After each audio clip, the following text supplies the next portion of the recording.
Good morning, good afternoon, or good evening to the parents of grade 10B1 and 10B2 young learners. It is my pleasure to take this opportunity to welcome you and your son or sons into my classroom. I want to take this chance to provide you with an overview of what we will be working on during this academic year and some of the skills that we are honing in and refining in preparation for either the American Diploma, the International Baccalaureate Diploma Program, and beyond. So before I explain what we will be completing this year, I think it's important for me to introduce myself to you. Now, my name is Harry Buglass. I go by Mr. Harry. I'm from Manchester in the United Kingdom, 26 years old, and from the moment I graduated from the University of Leeds, I have been teaching.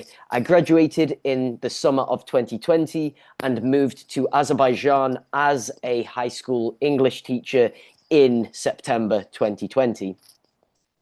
In addition to my BA from the University of Leeds, I have a teaching license from the University of Sunderland, issued by the British government, Masters of Education achieved through the University of Dundee, and an advanced certificate in leadership research, courtesy of the International Baccalaureate Organization. This will be my third year at IPS in the Kingdom of Saudi Arabia, and with grade 10, the beginning of this academic year will also mark my 6th year of teaching. So, what will we be working on? From the beginning, we are exploring the concept of belonging, materialism, and what are the most important lessons in life. Far more than content knowledge, I want to instill skill-based assessment into every activity that we explore within the classroom. We start with Into the Wild, written by Jon Krakauer, a non-fiction text exploring the adventure of Christopher McCandless, a young American who left behind a life of luxury in search of meaning. In 2025, I think this is an essential text for all young learners and teachers, especially parents, to come to terms with and explore. It is a sobering text.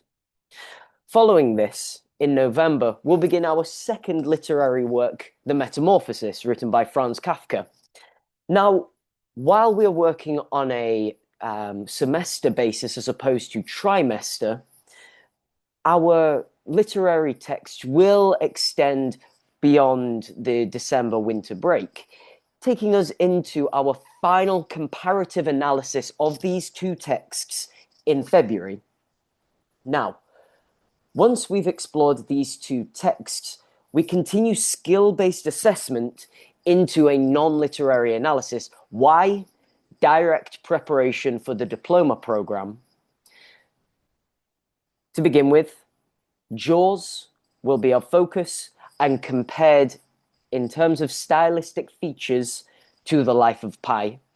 Two objectively rated cinematic masterpieces will be displayed in class, and to repeat, I'm not interested in content regurgitation. I'm interested in the refinement of essential skills that we all need to succeed in the 21st century.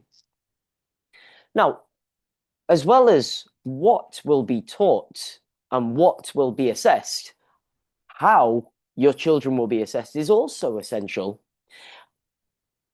As well as formative quizzes with a particular emphasis on grammar, direct preparation for SATs, if that's what you're interested in, we will also be completing long and short answer responses. Grammar is essential in everyday life, be it spoken or written communication.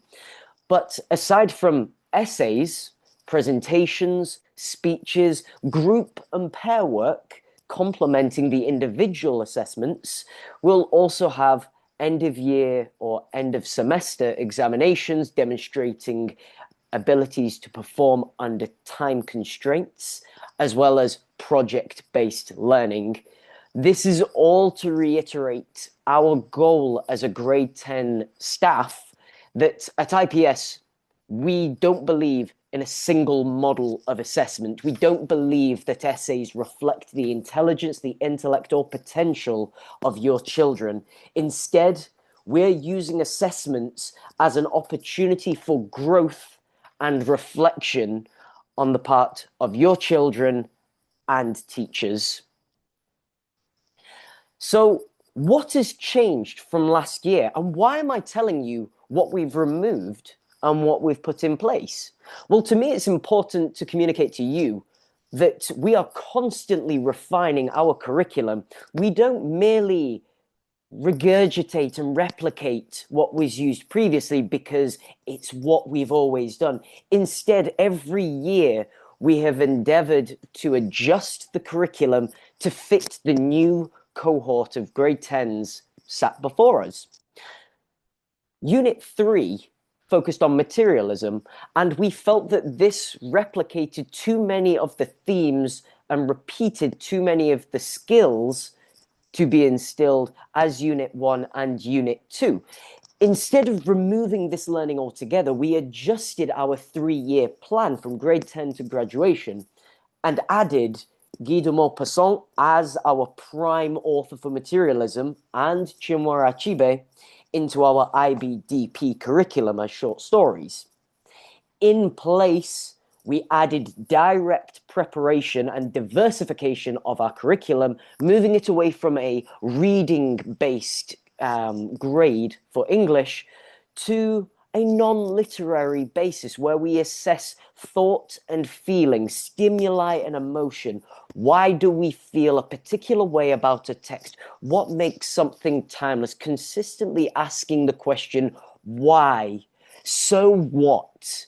Why did the author intend for the audience to feel in this particular way? Was it intentional?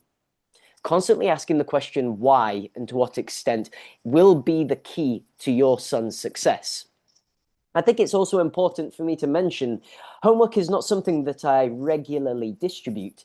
Instead, I rarely set homework. I believe that as soon as your son exits the classroom, he becomes human again. He is no longer a learner. He is your son. He has hobbies. He has passions, interests that extend beyond the classroom. I don't believe in sending robots off to university. Instead, I want my young learners to be interesting and interested. Thus, the only homework I will set will be the completion of classwork that should have and was intended to be completed within 45 minutes, or in certain cases where young learners who want to work above and beyond expectations request additional work or extra credit. But to repeat, I do not make a habit of setting homework-based tasks. Now, to finish, my approach to grading, regardless of whether you're familiar with me as a teacher at IPS or not, I pride myself on honesty, consistency, clearly explained and reflective marking. The whole point of grading for me with formative and summative assessment is to ensure that your son can complete a similar activity far better next time, be it from 95 to 96% or 70 to 71%.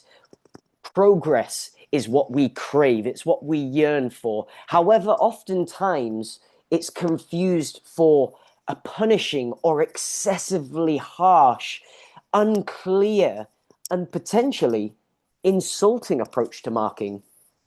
It is essential that for you as parents, if you are concerned, if you are confused with my approach to marking, or your son reports similar emotions, that you reach out to me with urgency so that we can debunk myths or rumors immediately. It's essential to me that you are comfortable and that your son also feels at home in the classroom. Thank you for your time. And if you want to reach me via email, I endeavor to respond within 48 hours. Thank you for your time. Have a wonderful rest of your day.